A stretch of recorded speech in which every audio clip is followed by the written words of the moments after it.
Assalamualaikum. Sebelum belajar, jangan lupa kita berdoa ya.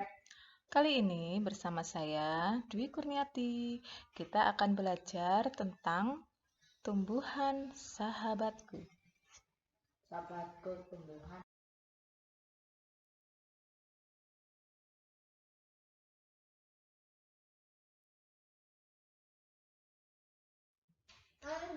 Perhatikan gambar ini.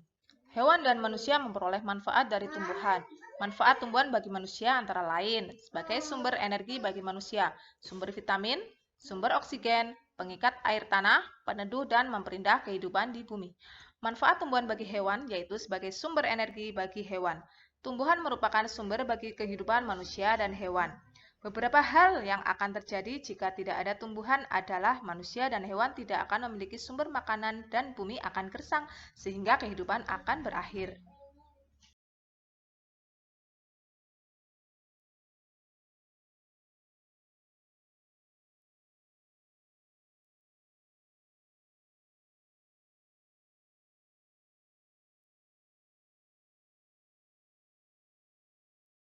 Nah, sekarang bacalah teks bagaimana jagung berkembang biak pada paragraf 1 ini.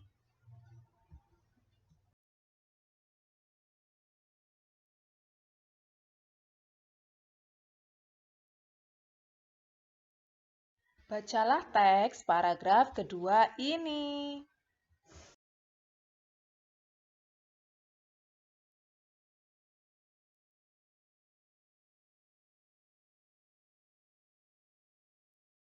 Bacalah teks paragraf ketiga ini.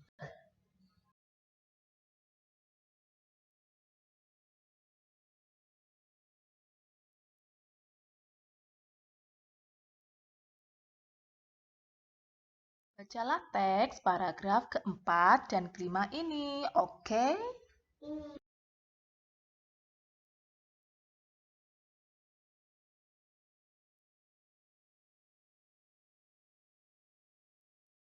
Setelah kalian membaca kelima paragraf sebelumnya, sekarang sebagai latihan, tentukanlah ide pokok dari masing-masing paragraf dari bacaan tadi di dalam diagram Venn yang kalian buat seperti ini.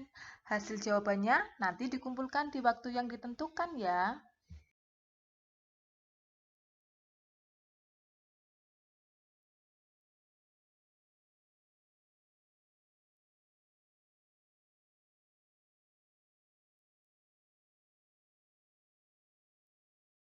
Sekarang, ayo kita mengamati.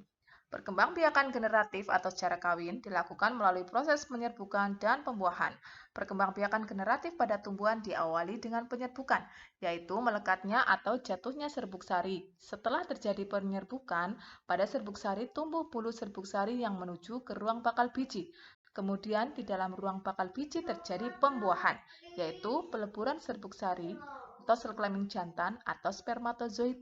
Hasil dari pembuahan adalah zigot. Zigot berkembang menjadi lembaga. Bakal biji berkembang menjadi biji dan bakal buah. Lembaga yang berada di dalam biji merupakan calon tumbuhan baru. Bunga memiliki arti penting bagi sebuah negara. Bahkan setiap negara memiliki bunga nasionalnya masing-masing. Seperti halnya kita di ASEAN yang terdiri dari Brunei Darussalam, Kamboja, Indonesia, Laos, Filipina, Singapura, Malaysia, Myanmar, Thailand, Vietnam, serta Timor Leste memiliki kekhasan bunga tersendiri.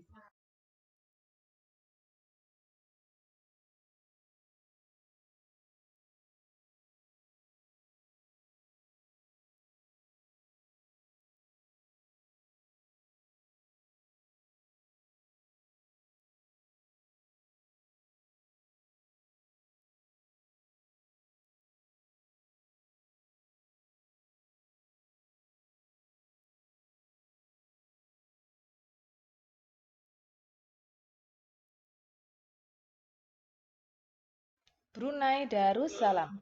Bunga nasional negara ini adalah bunga simpor. Nama latinnya adalah Dillenia subfruticosa. Merupakan pohon besar dengan bunga warna kuning. Daunnya juga besar. Bila bunga telah mengembang semua, maka terlihat seperti payung. Lambang bunga ini bisa ditemukan di uang senilai $1 Brunei atau di desain kerajinan tradisional khas Brunei. Kamboja. Bunga rundul yang memiliki nama latin Mitrella mesni. Bunga mungil yang berwarna kuning keputihan menyebarkan bau harum bila mulai petang. Pohon rundul termasuk tanaman besar yang tingginya mencapai 8-12 meter. Wanita-wanita Khmer merah biasa juga menggunakan bunga yang satu ini. Indonesia.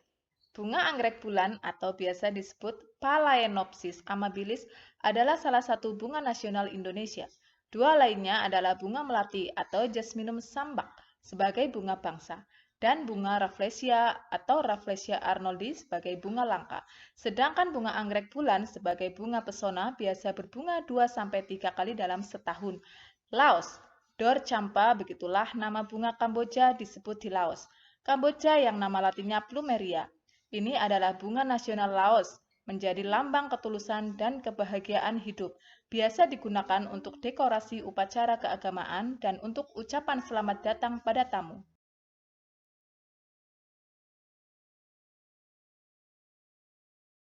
Filipina. Filipina memiliki bunga melati yang biasa disebut Sampaguita jasmine atau dalam bahasa Latin disebut Arabian jasmine sebagai bunga nasionalnya. Bunga ini berbunga sepanjang tahun.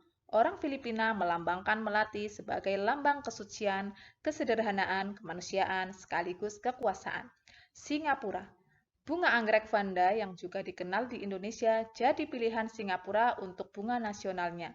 Yang dipilih adalah Vanda Miss Joaquim, merupakan anggrek hasil silangan. Keunikan anggrek ini menjadi bagian tak terpisahkan dari Singapura sejak 1981. Vanda Miss Joaquim berkaitan dengan Miss Joaquim melalui sejarahnya. Malaysia. 5 helai bunga membentuk bunga raya atau biasa disebut bunga sepati di Indonesia. Hibiscus rosa sinensis inilah bunga nasional negara Malaysia sejak tahun 1960. 5 helai dari bunga raya ini mempresentasikan 5 prinsip kekuatan nasional. Bunga ini biasanya digunakan untuk pengobatan tradisional dan kosmetik. Myanmar. Bunga nasional Myanmar adalah bunga paduak yang bahasa latinnya Pterocarpus indicus. Bunga berwarna kuning emas ini biasanya berkembang pada bulan April, bertepatan dengan Myanmar New Year Festival. Bila seluruh bunga berkembang, pohon paduak seperti dipenuhi warna keemasan. Masyarakat Myanmar melambangkan paduak sebagai simbol kekuatan dan ketahanan. Di Indonesia, bunga ini dikenal dengan pohon angsana atau sana Jawa. Thailand. Thailand memiliki bunga Cassia fistulina sebagai bunga nasionalnya. Di Thailand disebut Ratchpak Krek. Bunganya kecil-kecil berwarna kuning. Di Indonesia disebut sebagai pohon tengguli. Warna kuning dianggap orang Thailand sebagai bahan dari Buddhisme dan merupakan warna kejayaan. Ratchpak biasa berbunga pada bulan Februari hingga Mei sebagai simbol harmoni dan kesanan masyarakat Thailand. Vietnam. Lotus adalah bunga nasional Vietnam dalam bahasa latinnya Nymphaea lotus. Dipilih dari 4 bunga dan tanaman yang dianggap sebagai lambang berkah. 3 tanaman yang lain adalah pinus atau Pinus mercusi, bambu, bambusa, dan krisan atau chrysanthemum.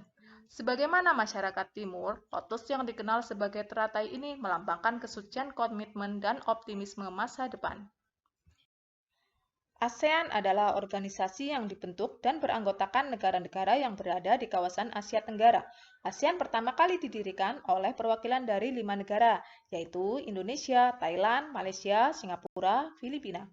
Dari kelima negara tersebut, bertambah lagi menjadi 11 negara, yaitu Brunei Darussalam, Vietnam, Laos, Myanmar, Kamboja, dan Timor Leste.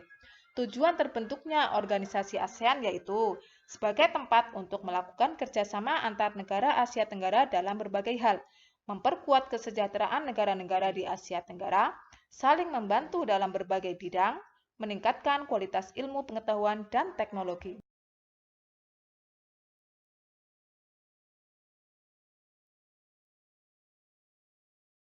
Demikian belajar kita hari ini. Kita tutup dengan doa. Dan mudah-mudahan bermanfaat. Sampai jumpa di lain kesempatan. Terima kasih. Wassalamualaikum warahmatullahi wabarakatuh.